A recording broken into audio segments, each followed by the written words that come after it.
안녕하세요. 올어바웃 파티룸의 파티베이터입니다.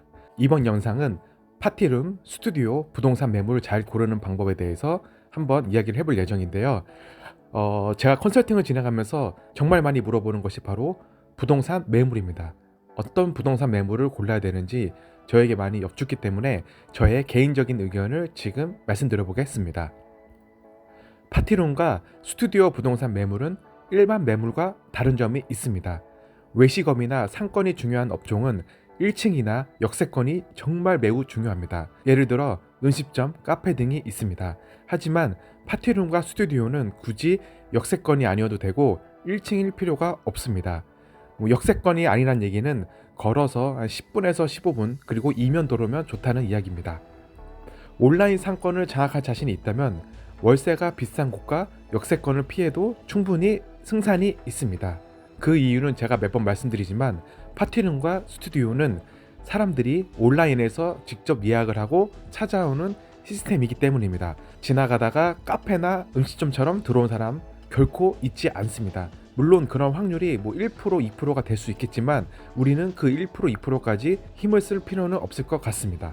지금 파티룸이나 스튜디오 부동산 매물을 보고 있으면 다시 한번 생각해 보시고 고민해 보시길 바랍니다. 파티룸과 스튜디오 부동산 매물은 다른 시각으로 접근하셔야 합니다. 자, 그럼 뭐가 중요할까요?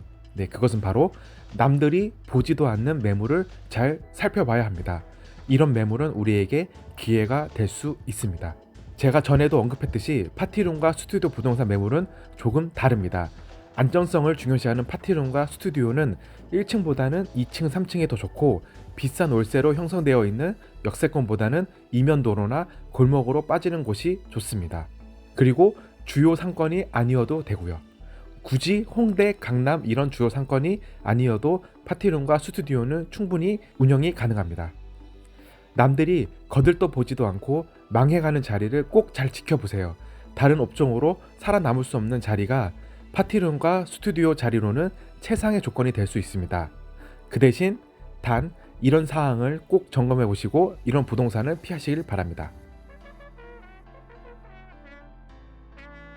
첫 번째, 입지 조건이 아닌 건물 컨디션이 좋지 않을 경우.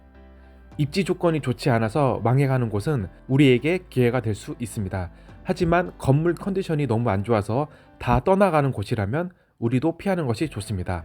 예를 들어서 건물 컨디션이 좋지 않으면 누수가 생길 수 있고 냄새가 자주 난다거나 겨울철에 동파가 잘 된다는 등 다양한 사건 사고가 생길 수 있습니다. 돈 몇 푼 아끼려다가 이런 시련을 겪으면 심한 현타가 옵니다. 그러니 건물 컨디션이 좋지 않은 곳은 웬만하면 피하는 것이 좋습니다. 두 번째, 주변이 다 주택일 경우. 주변이 다 주택이면 파티룸과 스튜디오에겐 최악의 조건입니다. 만약 저녁에 차도 잘 안 지나다니고 낮에도 심하게 조용하다면 월세가 아무리 싸다 해도 절대 그곳은 계약하면 안 됩니다. 왜냐하면 소음으로 인해 민원이 몇 번 들어오고 주변 사람들과 다투게 되면 이보다 심한 스트레스는 없기 때문에 주변에 주택이 많다면 그 매물은 꼭 피하시길 바랍니다. 파티룸은 정말 소음에 중요합니다. 옆집이나 아랫집이나 한번 소음에 기가 튀게 되면은 조금만 떠들어도 또 작은 음악 소리에도 매우 민감하게 반응할 수 있으므로 아마 층간소음을 겪어본 사람들은 이런 심정을 아실 겁니다. 층간소음을 겪은 사람들은 조금만 뛰고 조금만 소리가 들려도 이미 기가 튀어있기 때문에 어떤 소리든 다 들리기 때문에 파티룸 소음 조심하셔야 됩니다. 소음에 민감한 파티룸은 최대한 주변의 주택은 피하시는 게 좋습니다. 세 번째, 공실이 1년 넘었는데 월세를 내리지 않는 곳. 네, 이 의견은 저의 100% 내피셜이니까 크게 귀담아 듣지 않으셔도 됩니다. 하지만 저는 이렇게 생각합니다.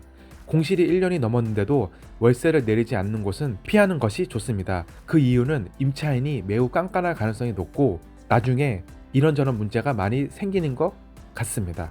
저도 이런 경험을 직접 해본 적이 있고 제 지인들도 파티룸을 운영하면서 이런 곳에 들어갔을 때 이런 경험이 있었기 때문에 제가 제 내피셜로 말씀을 드리는 겁니다. 그러니 큰 오해는 없으시길 바라겠습니다. 보통 공실이 길어지면 임차인은 월세를 내려서라도 공실을 피하려고 노력합니다. 그 이유는 제가 알기론 월세 5만 원이 내려가면 그의 20배인 약 1,000만 원 낯이 건물 가격이 하락하는 걸로 알고 있는데 그래도 건물 가격 하락하는 것보다 더 위험한 건 공실로 계속 남아있는 것이기 때문입니다.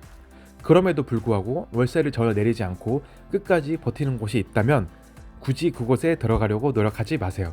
저의 내피셜이지만 월세 가격을 내리지 않는 곳은 임차인이 엄청 깐깐하거나 영업을 하는 과정에서 사사건건 간섭을 할 수 있기 때문입니다. 예를 들어서 담배 공초, 쓰레기 문제, 재활용 문제, 소음 문제, 기타 등등이 있었습니다. 네, 제가 이렇게 세 가지를 말씀드렸는데 이런 곳들이 아니라면 우리는 남들이 거들떠 보지도 않는 곳을 공략하는 것이 정말 좋습니다. 남들이 피하는 곳은 우리에게 좋은 기회가 될 수 있고 남들보다 적은 리스크로 창업을 할 수 있기 때문에 남들이 쳐다보지도 않고 남들이 피하는 곳을 한번 공략해서 부동산 매물을 구하시길 바라겠습니다. 고정 비용 지출 정말 중요합니다. 한 달에 고정으로 나가는 지출을 절약해야 리스크를 최소화시킬 수 있습니다. 적은 월세 금액, 1인 창업, 유지 비용 거의 없음은 파티룸과 스튜디오 창업의 가장 큰 장점입니다.